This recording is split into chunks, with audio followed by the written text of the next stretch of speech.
पैसों का अजब गजब calculation. Hi, I am advocate Jayesh Jain. पैसे किस तरह काम करते हैं, पैसे किस तरह बढ़ते हैं, कंपाउंडिंग इफेक्ट कैसे आता है। हमें बहुत बार लगता है थोड़ा थोड़ा सेव करेंगे तो क्या होने वाला है, अरे यही जिंदगी है, खर्चा कर ले खत्म।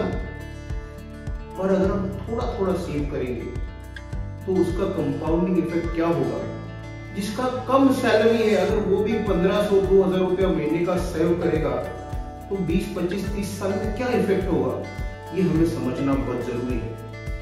सो I give you a practical example जो मैंने खुद देखा है कि मेरे गांव में हमारे दुकान के सामने एक दुकान थी।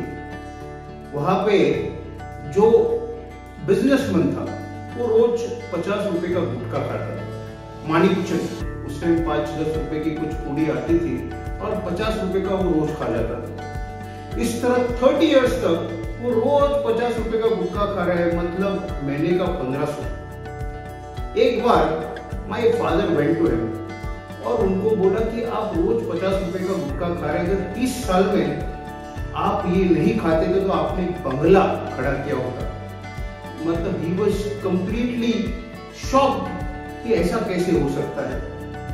तो पापा ने उनको एक कैलकुलेशन समझाया कि अगर आप 50 रुपीज पर डे कहीं इन्वेस्ट कर रहे हैं जिससे 12-15% आपको रिटर्न आ रहा है, मतलब महीने का 1500 और साल का 18,000, पर 30-35 years consistently you are making investment जहां पे आपको रिटर्न आ रहा है, एसआईपी हो, म्यूचुअल फंड हो, एनीथिंग जहां पे 12-15% तक आपको रिटर्न आ रहा है, तो उससे आपको पता है कि आपके पैसे कितने हो जाते थे। तो बोला यार महीने का 18,000 30 साल पकड़ लो तो 5,40,000 उतना आएगा। मेरे पापा ने आंसर दिया, ये जो कैलकुलेशन है that is a calculation of principal, और उसका इंटरेस्ट कंपाउंडिंग इफेक्ट क्या होगा, can you imagine.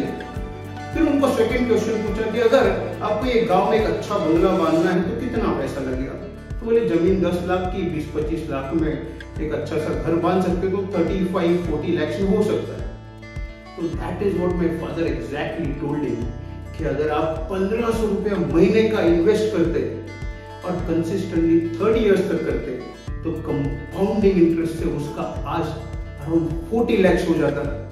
And he was completely shocked कि ऐसा कैसे हो सकता है। तो उनको कैलकुलेशन दिखाया।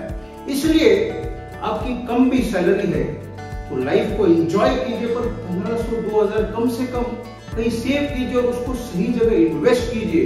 And over the period of time उसका जो कंपाउंडिंग इफेक्ट होगा उससे यू विल बिकम वेल्दी।